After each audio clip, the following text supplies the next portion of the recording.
Hello, this is Jerome Cuson, your instructor for English 1010, and this is the first of two videos for the week. Please make sure that you watch the other one. The other video is where I'm going over some lower order concerns. This is the typical rundown for the week where I review over what you're going to be doing in a given week, in this case week 4. This one is important because you are going to be starting revising of your literacy narrative. So the most important thing that you need to do for this week is to copy and paste the first draft of your literacy narrative as part of the discussion board. Then be sure to read over two classmates' drafts. Now, the discussion board is formatted a little bit differently in that you are going to be asked to read over two specific classmates' drafts. I will be emailing a list of those to everyone. In my experience, even though you are also getting my feedback on these papers, peer reviews can be extremely valuable. Even though you've already received feedback from me, there are some points that may be re-emphasized and new points may be illuminated. After completing the peer reviews, there are two more student examples I would like for you to look at.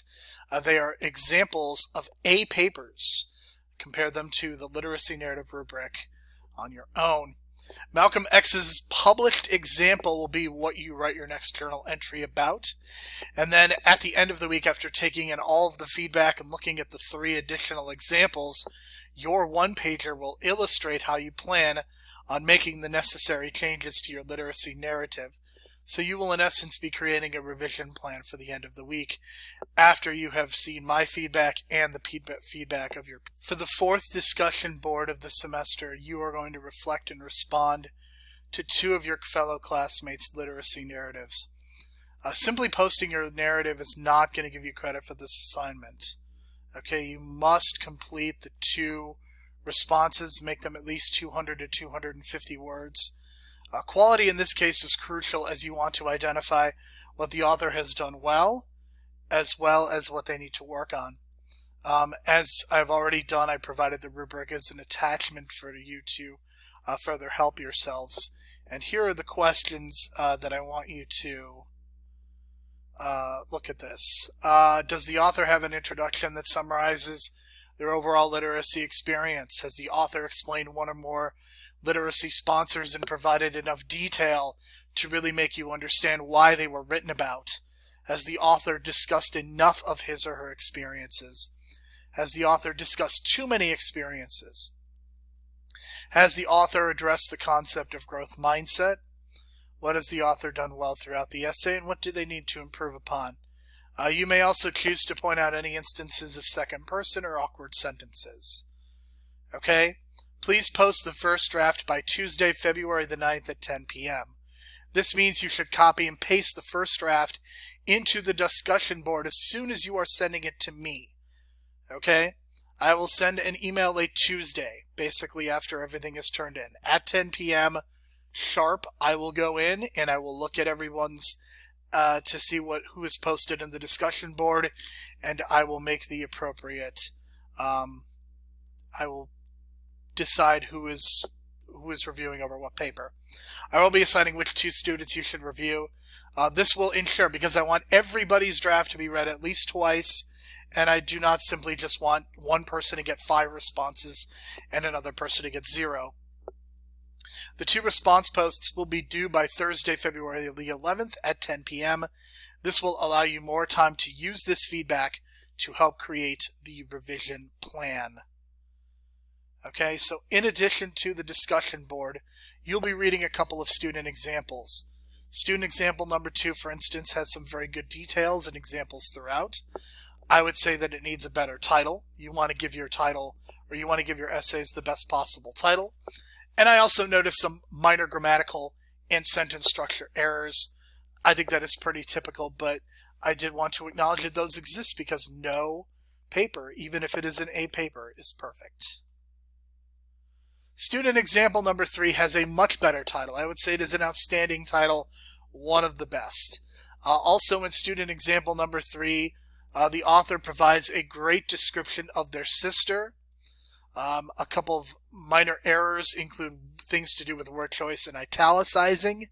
but there are some outstanding use of details and descriptions throughout the paper. So the other reading that you are doing, so you're reading 2 examples and then you are reading Learning to Read. So Malcolm X learns to read by writing out the dictionary, literally just writing out the dictionary. This is an example of a literacy sponsor. Even though we are not talking about a person, a book such as the dictionary or an institution such as a prison can help develop a hunger for knowledge and language and be included as a literacy sponsor.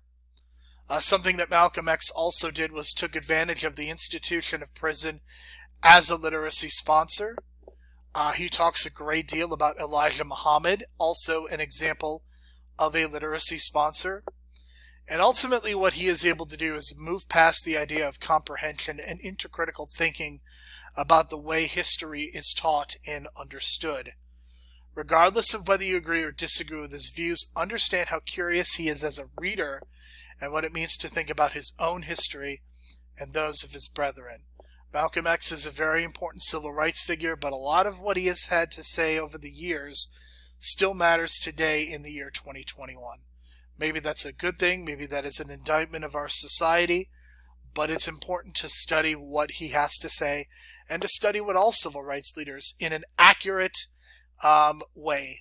And, this is not a reading that I have chosen specifically because it is Black History Month, but because I think it is important for you to read as you continue to prepare and write your own literacy sponsor essays or your own literacy narrative essays.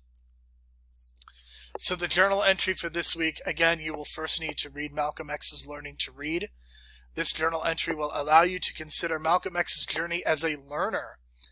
He is generally regarded as one of the more provocative leaders of the civil rights movement, but his impact should never be forgotten. I want you to consider who Malcolm's literacy sponsors were. In many cases, they may not even be people, but things. Write about 3/4 of a page explaining who these sponsors are and how he took advantage of his limitations in order to become such an important leader. Just like the discussion board posts that you need to create, this journal entry must be uploaded by Thursday, February the 11th at 10 p.m. And finally, there is the one-pager, the third one-pager that you are completing, and this one is in week 4. So you need to carefully read the feedback provided by your classmates and me. I want you to create a revision plan. Develop paragraphs about how you plan on making your literacy narrative. Use examples and reference points from your first draft to illustrate how you plan on making these revisions. Take your time with this and really consider what everyone is saying about your writing. This one-pager will be due on Valentine's Day, Sunday, February the 14th at 10 p.m.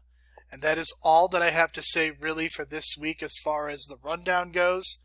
Make sure that you are following all of the course interactions and make sure that you are reading all of the emails and the announcements as they come. And as soon as you get done here, if you have not done so, go and watch the other video about lower order concerns. Thank you very much and have a good week.